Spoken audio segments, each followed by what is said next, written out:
akkamiin nama ajaa'ibsiisa yoo ta'e qotaaf jedhanii bultii takka ijaaruu barbaadu. Distii nama godhuuf jecha bultii takka ijaaruu barbaadu. Dhugaadha amma tasliimaa sana raqama siituu akkanaa kan ta'e. Assalamu alaikum warahmatullahi wabarakatuh. Kabajamtoota daawwattoota keenya jirtu isin jechaa salaamtaan ta'e nyaatan onni irraa kaatee nagaa fi gara qaxxaamurtee bakka jirtan nuti isin haadha qabdu gama leelloo galamsuuti. Assalamu alaikum warahmatullahi wabarakatuh. Hordoftoota kabajamtoota keenya har'aa dhufnee deebinee jirra waan deebinee dhufneef kaa kunoo anaaf fannistu as argama. Akkasitti kunoo na yaamtee leelloo galamsoo hottoo har'a yaada tokko na wajjin dubbataa waan kanarratti dogoggora hin qabu moo dogoggora hin qabu waan jiru naaf ibsitaa asirratti jettee meeqa yaada isii walumaan barreeti gama keessan deebina gama leelloo isin dabarse yaada baabattee gama hordoftoota keenyatti dabarsuudhaaf qopheeta. Dubbadhu maal jechuu fedhe? Ani waan hin dhufee farraan tanaa. Dura naami hordoftoota boodeemta. Waan as dhufeef waan naaf argamne amma dura jechuudha. Tasliimaa wajjin haasofneeti kaa. Tasliimaa wajjin haasofneeti hedduu takka bakka achirratti illee hordoftoonni na arrabsanii maal naan jaanii ani immoo garuu akkuma gorsaatti gorsa godhee fi isin garuu ni lola gootee dubbii kana jechuudha. Kanumaa jechaan har'aan tana ammallee yeroo deebi'eetiin akka gorsatti isii gorsuu dhufe. Sanumaa kan akka na hojjete siyaama hojii dubbannu faayanii. Kanarratti ati tasliimaan maal jettee turte? Viidiyoo sana hedduu ilaalle mata duree isii irra banee ilaalee jira. Irratti ati abbaa warraa kana maaliif hin dhiifne? Yaani abdardarinuu lafa jira maaliif abbaa warraa kana jala deemtaa fa'a? Akka manis kana baay'ee baay'ee yaani dirtaa meetu fakka reetii kun ka osoo lafa jiranii maaliifi sababni abbaa warraa jala deemtu maaliifi? Abbaa warraa Ogutekka abbaa ilmaa sadii. Ogutekka abbaa ilmaa meeqa sabaan? Sadii. Ilmaa sadii. Amma dura komantii jalatti illee hedduu nagaree warreen artist yaaddoo irraa maraatee turtee naan jechaa turtanii dhugaadhaan yaaddoo akka bira dhaqa malee amma irraa fayyadee hin jiru. Amma fayyite. Duraan irraa maraatee amma fayyite. Saniifuu akkasumas daawwattoota keenya leelloo galamsoo har'a dhimmi an dhufeef dhimma tasliimaatii fi baar tuubiyyatti kanarratti tasliimaan maaliif abbaa warra lama qabu yookiin kan jaartii lama qabu maaliif jaalatti? Isiin shabaabni meeqa osoo jiru namni takkaan fuudhiin osoo jiru jechuudha. Shabaaba jechuun akka afaan Arabiitti akka afaan Oromootti namni takkaan fuudhiin yookiin kan ammoo dargaggeessi osoo lafa jiru maaliif abbaa manaa yookiin kan nama guddaa nama ilmaan qabu nama jaartii lama qabu maaliif jaalatti? Waan jiru dhiyeeffattee dhufte jechuudha. Kana jechuun asirratti dhugaadha. Garuu jaalalli fala gooyitaati jechuus ni dandeenya. Jaalati fala gooyitaa osuma ta'u namni kun yeroo gaa'ela tokko yookiin kaan ammoo cidha godhachuu deemu yookiin bultii ijaaruu deemu nama likkii fi tokko laallatee deemaa jechuudha. Nama likkii fi tokko laallatee waliin kan bultii ijaaruu ta'a. Haaluma kanaan ammoo keessattuu namni jaartii lama qaba. Lammaffaa dhiira guddaa waan jiru qabattee dhuftee na fakkaata. Akkasii dubbiin ta'eeti ani ammallee yaadiin qabadhee dhufeef jechuudha. Tasliimaan bahar inni harka kan hineef. Garuu isin akka dirqamaan itti heerumuu deemtu. Bara fuudhanii maqannaafi amala akka kan hineef jetti leelloos. Garaan jaalachuu jiraachuu dhabuu danda'a. Mungin jaalachuu danda'a. Tamam. Kanaafuu. Ammas ilillii tuttuuti maaliif illee ilillii tuttuquun qabdu ililliin ittiin heerumtee jaarsasiiti ililliin. Jaarsasiiti. Tuttuquun qabdu ammas bultiin gartami wanti hin seente maal jettan inaada akkam jaansaa? Qotaa. Bultiin qotaan jaaramtu jechuudha. Shartiidhaan dirqama yookiin kaan ammoo hiistiidhaaf seenuu. Akkasitti wanni bultiin seenamtu san numa diigamti. Kana jechuun turtee hin bullee bultiin san akkasuma diigamtee maal jeetis si magaa. Kana jechuun ammaati tasliimaadhaaf yaaddee na fakkaata. Akkasimi. Kanaafuu yaadni leelloo galamsoo jettu kabajamtoota daawwattoota keenya jaalattanis jibbitanis wanni isin jechaa jirtu kun dhugaa na fakkaata. Isinis osoo baar deeggaruu hin taane dhugaa jirtu takka laaltanii dubbachuun isinirra jiraatan fakkaata. Kanaafuu dhugaa jirtu laaltanii dubbachuu osoo hin taane koomentii babbattuu koomentii arrabaa yaada babbadaa waan hin taane barreessuu akka dhiiftan asuma isinii dhaabna. Anis chaanala leelloo kanarratti argamuun har'aa wajji guyyaa lama sadii hin turre. Lama sadii mi? Viidiyoo lama sadii caalaa kana asirratti dabarsine natti fakkaatu. Saniifuu dhugaadha. Anis duraan hamaa yookiin kan jallaan ture.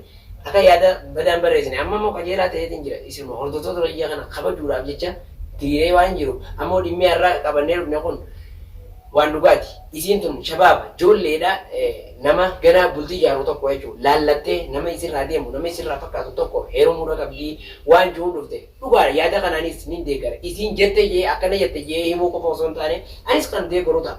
Ammoo tasliimaa sanuu kan inni ijaan argu yoo ta'e sila maal hin jaan ture ati.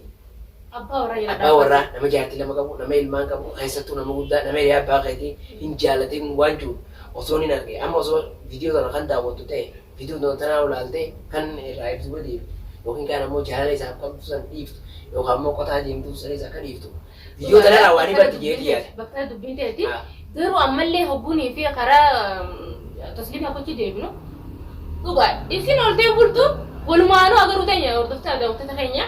Walumaan arguutan isi baharitti heerumtu jirtu karaan karuma yaadda gootee baharis godhuu deemti yoo ta'es bahariif garuu lammaa ta'an akka kanneen sani ammallee irra deebiitiin taaka ammallee akka kanneen bahar jaalala kan nuuf hin dhabu harka kan nuuf hin libatu jaani jaalaluma sanuu baanaaf jaalala nama sii kaneef yaa jaalatee malee baharin jaalalu Fatihaatu akka tasliim fuutu mariyatee Ota akka Fatihaa sun osoo dhibbata kana. Wallaahi tilaata akka Fatihaa tun bareedduudha. Hedduutu akka gaariidha. Dhala akka Fatihaadhaan illee argamtu. Dhugumatti sila akka Fatihaa samteenu hedduun fadha hedduun jaaladha garoon akka mataa keetti hedduun hinaafa hin hayyamullee. Kanaafuu kabajamtoota daawwattoota keenya dhimmi irraa kun waan hedduu nama ajaa'ibsiisu. Waan nama yaachisu qofa osoo hin taane waan nama ajaa'ibsiisu illee akkamiin nama ajaa'ibsiisu yoo ta'e qotaaf jaanii bultii takka ijaaruu barbaadu. Histi nama godhuuf jecha bultii takka ijaaruu barbaadu. Dhugaadha amma tasliimaa sana raqama siituu akkanaa kan ta'e akkasii waan kanarraa dhaabbatu akka War ana ko akka birallee osoo hin taane amma dur naaf sintu mana yaaddoo wajjin turre namoota ni beekan abdullee ni beekanii asirratti mana yaaddoo gargaar waliin turre hidduuta kanaaf si wal cinqinee maaliif wal cinqinee garuu hogusanillee obbolummaa dhugaa ni jirti wal cinqinee si yaaddoo jaalattaa naan jettee wal cinqinee gaafsan as kaane raqama isii waliin qabna eeggattallee ana akkuma akka obboleessa kotti isii yaadeetiin tasliimaa teenye wanni tun sirraan bareedu obboleettii maqaa dhalaa nyaattee jirta irra dhaabbadhu jee malee waan takka waan badii takka jeen qabu san irratti illee isiin hedduu loltee bakka waan si galchan qabu Fatiyaan naan jaalatee tamam akkana jetteetu isiitu dubbii tana ooguse malee anillee duraatti hoofin kaane dhugaadha amma garuu amma anillee loluuf hin deemtu. Ati bara amma waa tokko na dhibeen amma siifii yaada qabaa'u siifiin gaafii qabaa'u. Gara viidiyoo martee sooshaal miidiyaa irratti viidiyoo haasawitee hijitii tasliim galakkifta. Akkasuma akkasuma isii tana yoo kan walitti dhiyaatan taate bira dheeyitee akkana waan kun sirraan fakkaatu ammallee waan sii faayidaa qabu miti namni ati yeroo mutii kun sunis hiriyaateetii miti nama si fuudhu maluu miti jettee bira teessee gorsuu ni dandeessan akka mana dalagaa jedhu mana baara jirti ani bakka dalagaati yeroo gabboollee forsaa itti deemee itti si walaasoo nagaree garuu telefoonaan argadhe telefoonaan maansanuu osoo sooshaal miidiyaa irra baasuu hin taane Gara bibilaatiin maan gorsini. Dawalee. Akkanuma tutunee dubbachuu qofa osoo hin taane amma duraas na yaalatti deemta. Ati yaaddoon jaalannaan na jala jaalatte amma duraas naan jettee gaa sababa yaaddoo irratti jechuudha. San irratti naaf isin xiqqoo akka walitti aaru taane san durallee dhugaadha mana yaaddootti naaf isin xiqqoo dabbii qabaannullee. Walitti aaruu miti walitti aaruudhaa achi baddeessi. Ati amma silaa fakkeenyaaf akka isiin nama kana ni neeru akkanaan taa'ettu san yoo si taate akkas ta'uu ni feeta. Ana akkas ta'uu jaalladhu garuu. Sanumaafuu wallola keessan san dhiiftee nama wanni siin jiru. Wallola keessan walitti aaruu keessan san dhiifteetuma ta'u walitti aaruu booda wal gaafatan san. Garuu dhimma isiidhaa kana yookiin kan bultii isiidhaa kana akka jalaan banne jettee yoo kan yaadduuf ta'e. Dhugaadha. Kana itti himee. Irra deemtee ammallee itti dubbachuu. Ammallee akka lama osoo hin taane irra deemtee ammallee akka isuma sanuu gorsituun siin jira. Ati fi fuutti heerumuu barbaaddee naan jettee baara. Moo jettaniiti? Moo Bahari fi akkuma yaadu. Bakka jechuun amma naa galee jira asirratti. Haalaan jaalattii jaama kanatti.